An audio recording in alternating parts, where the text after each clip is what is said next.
এতদিনে খবর হলো দর্শক, সত্যি সত্যি অনেকে বলছিল যে দূর সেনাবাহিনী কই কিছু করে না, চুপচাপ থাকে। আইন শৃঙ্খলা পরিস্থিতি খারাপ, চুরি হচ্ছে, ডাকাতি হচ্ছে, রাজনৈতিক দলের নামে দখলদারি চলতেছে, অস্ত্র উদ্ধার হয় না। এখন কত ধানে কত চাল, এখন দর্শক টের পাবেন। আজকেই এখন ব্রেকিং চলতেছে, 60 দিনের জন্য সেনাবাহিনী মাঠে থাকবে এবং ম্যাজিস্ট্রেসি ক্ষমতা। ব্রেকিং নিউজটা আমি সরাসরি বলি, 60 দিনের জন্য সেনাবাহিনীকে ম্যাজিস্ট্রেসি ক্ষমতা প্রদান। তারপরে জনপ্রশাসন মন্ত্রণালয়ের প্রজ্ঞাপন, খেয়াল করেন, জনপ্রশাসন মন্ত্রণালয় প্রজ্ঞাপন দিচ্ছে যে 60 দিনের জন্য সেনাবাহিনীকে ম্যাজিস্ট্রেসি ক্ষমতা প্রদান। দর্শক, আমি ওই কাট হয়ে আমি ওই টেলিভিশনের যে ব্রেকিং নিউজ হচ্ছে ওইটা আমি আপনাদেরকে পড়ে শোনালাম।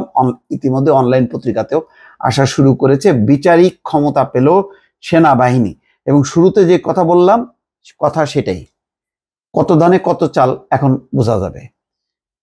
40 দিন হয়ে গেল, কোনোভাবেই ঠিক হচ্ছিল না।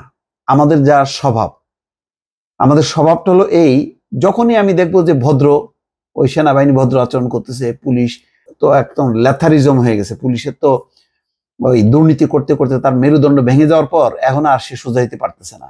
এখন যারা আছে তারা আর কাউকে করতেছে না। তো মনে করতেছিল অনেকে যে একটা নৈরাজ্য তৈরি হোক, নৈরাজ্য তৈরি হলে আবার সবাই বলবে যে আমাদের দরকার শেখ হাসিনার সরকার। না, ওই আওয়াজ বন্ধ করবে। এখন সেনাবাহিনী মার্শাল্লাহ দেয়নি। অনেকে বলছিল শুরুতে কেন মার্শাল্লাহ দিল না, সেটা হলে ভালোই তো। না, মার্শাল্লাহ দেওয়ার দরকার নেই। মার্শাল্লাহ কারে বলে, এখন আমার ধারণা যে সেনাবাহিনী বুঝায় দেবে, ওই কাজই করবে। থাকবে বেসামরিক প্রশাসন, পেছনে সেনাবাহিনী, এবং এটা খুবই দরকার ছিল। মানুষের জনজীবন হাঁপায় উঠছিল। দর্শক, আমি একটু আবেগ আপ্লুত হয়ে কথা বলছিলাম এই কারণে যে আমি সত্যি সত্যি চিন্তিত হচ্ছিলাম যে এটা কি হচ্ছে, এটা কি হচ্ছে। 1/11-এর সময় সামরিক বাহিনীর যে টাস্ক ফোর্স ওইদিকে সব রাঘব বোয়ালদেরকে ধরতেছে, ব্যবসায়ী রাজনীতিবিদদের তাদের কাছ থেকে অস্ত্র উদ্ধার করতেছে, টাকা পয়সা উদ্ধার করতেছে। এবার কেমন জানি একটা রবীন্দ্রসঙ্গীত মার্কা একটা সরকার আসলো। এখন ডক্টর ইউনূস তো ভদ্রলোক, সে তো আর এই ধরনের ওই শেখ হাসিনার মতন ক্রুয়েল হইতে পারে না।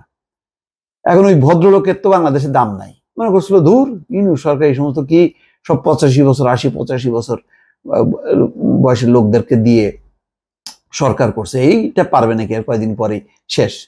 দর্শক, শেষ না। সেনাবাহিনীর তরুণ অফিসাররা এখন মাঠে নামবে, এবং শুধু অফিসাররা না, তরুণ সৈনিকরা, তাদের মধ্যে দেশপ্রেম আছে। তারা দেখাইছে না, শেখ হাসিনা থাকতেই তো উল্টে গেছিল। কি হলো, বলছে যে যা ব্যারিকেড খুলে দিলাম, দলে দলে হাতে হাত মিলাইছে পাবলিকের সঙ্গে। তারা জানে দেশের প্রয়োজনে কখন কোনটা কি করতে হবে। এখন আমার ধারণা যে সেই প্রয়োজনটা অনুভূত হয়েছে, এবং ইউনূস সরকারকে নিয়ে যে হাসি তামাশা ঠাট্টা করা এবং মানে এক ধরনের নির্লিপ্ততার যে অভিযোগ, সেই অভিযোগটা জবাব দেবে। ইতিমধ্যে তৈরি পোশাক শিল্পে ফ্রি স্টাইল।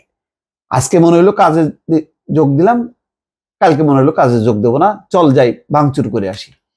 পোশাক শিল্প বাংলাদেশের অহংকার, গর্ব। আমার রেমিটেন্স আসে এখান থেকে। ইউরোপ আমেরিকা নির্ভরশীল বাংলাদেশের উপর। এই নৈরাজ্য চালানোর উদ্দেশ্যটা কি জানেন? যাতে এই বাজারটা চলে যায় হচ্ছে ইন্ডিয়ায়। হ্যাঁ, বেতন ভাতা যারা দেয় না, যে মালিকদেরকে, ওদেরকে ওই যে গোপালগঞ্জে দিছিল না থেরাপি, ওই রকম একদম হাত উঁচু করে পিছন দিক দিয়ে লাঠির বাড়ি মারতে হবে একেবারে। এটাও ঠিক।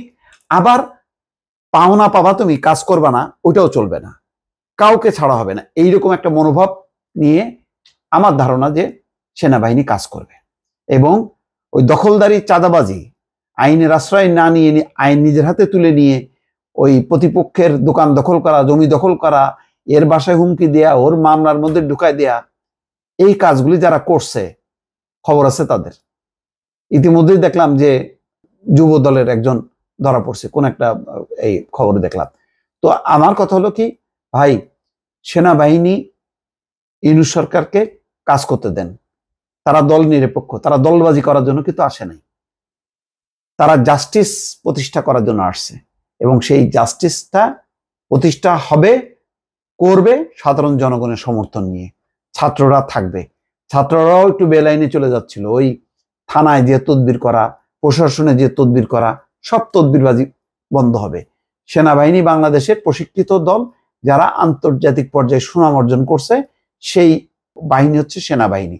সেই সেনাবাহিনী এখন দেখাবে কত ধানে কত চাল। দর্শক ভালো থাকবেন, আল্লাহ হাফেজ।